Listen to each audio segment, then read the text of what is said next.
Shalom, Haverim e Karim.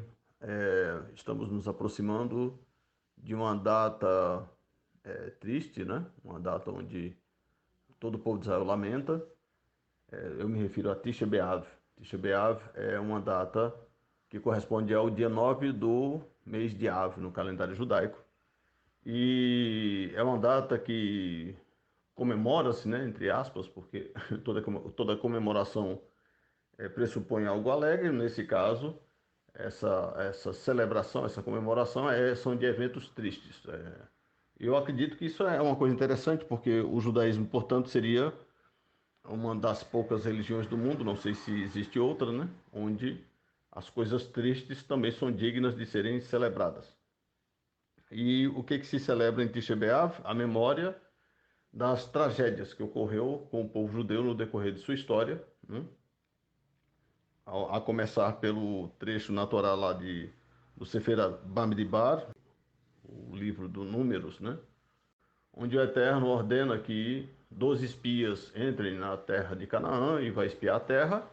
E eles entram e espiam a terra e vê que a terra tem bons frutos, né? Uma terra farta, uma terra próspera, que manda realmente leite e mel.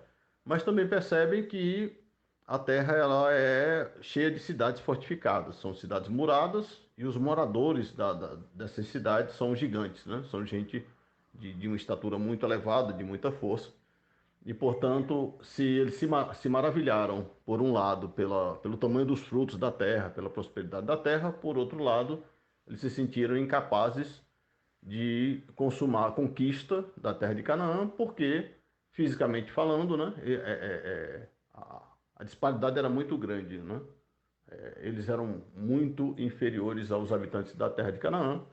E quando eles deram essa notícia, lamentando a sua incapacidade humana de conquistar a terra, eles excluíram Deus nesse processo, né? Então, de fato, enquanto seres humanos não seriam capazes de enfrentar o povo de Canaã, mas Deus estaria com eles, como teve durante toda a trajetória da travessia do deserto, desde a saída do Egito até aquele momento da história. Portanto, não deveriam ter excluído Deus do processo, e sendo assim, o Eterno foi e castigou toda aquela geração, né?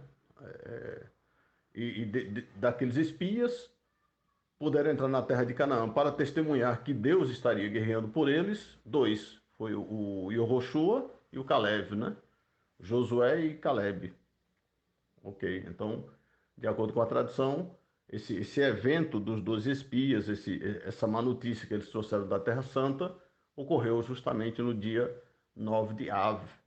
A partir dali, uma série de outras coisas aconteceram, né?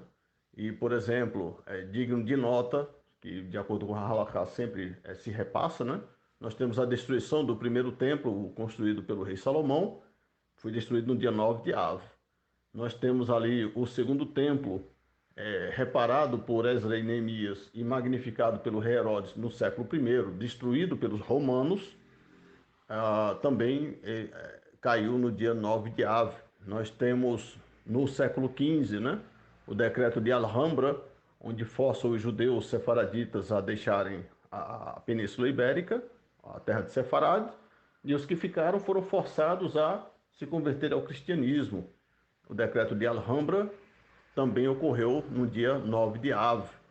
Ah, Consonante a isso, tem-se mais tarde a questão lá do Holocausto, né? O Holocausto também afirma-se que ocorreu no dia 9 de Av. Então, são uma série de catástrofes, né, que ocorrem e todas elas estão atreladas a essa energia negativa produzida pela a má notícia dos espias. Os espias eles avaliaram a Terra Santa como algo bom, sim, mas algo muito perigoso, né? Algo que você deveria manter distante, admirar de longe.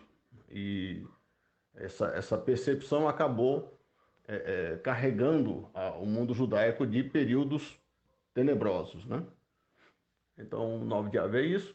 E esse ano, o dia 9 de Av vai cair, né? Ele tem início no anoitecer do sábado, dia 6 de agosto, e se estende até o anoitecer do domingo, dia 7 de agosto. Portanto, a partir do anoitecer de sábado, deve-se iniciar um jejum. Esse jejum será completo, né? De água e de comida. e encerra-se apenas ao anoitecer do domingo, tá bom? Então, isso é Tisha B'Av e eu queria compartilhar essa informação com vocês.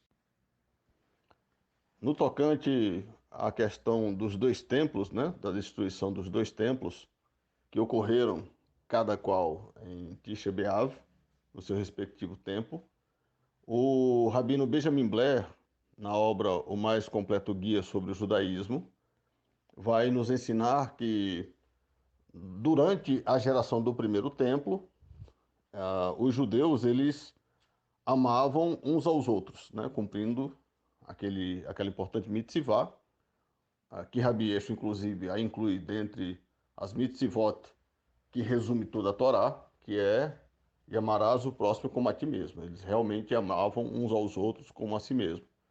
Mas aí eles esqueceram o amor a Deus, né? Então, por conta da quebra dessa mitzvah de amar a Deus sobre todas as coisas, né?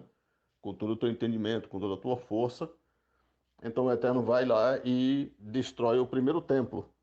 E os judeus vão em exílio para a Babilônia e permanecem lá durante 70 anos. Após o exílio, eles retornam e, sob a regência de Esdras e Neemias, eles reconstroem, reparam, né, as ruínas do templo. E esse fica conhecido como sendo o segundo templo, que lá no século I é magnificado pelo rei Herodes. Essa geração do segundo templo, eles aprenderam a lição, né? Então eles passaram a amar a Deus sobre todas as coisas, com toda a tua força, com todo o teu entendimento, como manda a Torá, tudo direitinho. Só que nesse processo em serem profundos, né? No cumprimento dessa mitzvah, levou eles a desleixarem no cumprimento da outra mitzvah, que seria amar o próximo como a si mesmo. Então, eles amaram realmente a Deus de todo o coração, mas acabaram esquecendo de amar o próximo como a si mesmo. Por conta da quebra da mitzvah de amar o próximo, o Eterno novamente vai lá e destrói o segundo templo. E semelhante ao que ocorreu após a destruição do primeiro templo, na destruição desse segundo, o povo judeu de novo vai para o exílio. Esse exílio, todavia, demora muito mais, né? Então, enquanto no primeiro exílio demorou 70 anos para se expiar a falta, o segundo exílio nós já estamos aí há 2000 anos, né? Tendo aí esse problema a ser reparado, a ser expiado. E a partir daí instalou-se uma percepção, né? Que seria o Sinat Hinam. O Rabino Benjamin Blair diz que Sinat Hinam, que é o ódio gratuito, ele se estabelece ali no século I e mantém-se vivo e atuante até os dias de hoje, né? Então, esta percepção dessa chateação de judeu para com judeu, de comunidade judaica para comunidade judaica, e muitas vezes essas tensões elas não têm uma explicação racional, e isso é por conta do Sinat Hinam, do ódio gratuito, cujo remédio a segular para isso seria Ahavat Hinam, o amor gratuito, né? Então, esse amor gratuito, ou seja, você amar sem uma razão, sem ter um motivo, você simplesmente ajuda, você simplesmente auxilia, né? Você não atrapalha, você não julga mal, isso sem motivo, é isso que vai ser o remédio do Sinat Hinam, do ódio gratuito. O Rabino Benjamin Blair diz que o primeiro templo foi construído pela mão dos homens, segundo o atributo dessa importante mitzvah de amar o próximo como a si mesmo. O segundo templo, ele foi fruto do trabalho humano baseado nos atributos dessa mitzvah e amarás a Deus sobre todas as coisas. O terceiro templo, ele virá a partir do momento em que a humanidade amadureceu bastante e puder encarnar em si mesmos, né? O amar a Deus sobre todas as coisas e o próximo como a si mesmo. E esse terceiro templo não será feito por mão de ninguém. Ele descerá do céu, pronto, né? Essa portanto, a crença geral sobre a questão do templo. É lógico que a gente vai ter aí alguns rabinos ashkenazim que vão discordar. Eles têm o Instituto do Templo, por exemplo, né? Eles acreditam que conseguirão erguer o terceiro templo com as próprias mãos e tudo mais, né? Há uma outra ala que não pensa dessa maneira. Essa outra ala compreende, de acordo com o Zohar, né? Existe uma Jerusalém celestial, e essa Jerusalém celestial tem um templo celestial, e tudo isso um dia descerá para cá e acoplará em cima da Jerusalém terrena, do santuário terreno, e ambos serão um só, né? E é assim que se cumprirá aquele conceito cabalístico, né, de que o mundo está rumando para um estágio de evolução onde Deus poderá fazer morada em nossa terra. Essa é a percepção de uma ala judaica contrária a esse pessoal que acredita que vai ser possível reconstruir o terceiro templo com as próprias mãos. Ok? Shalom Leitraut.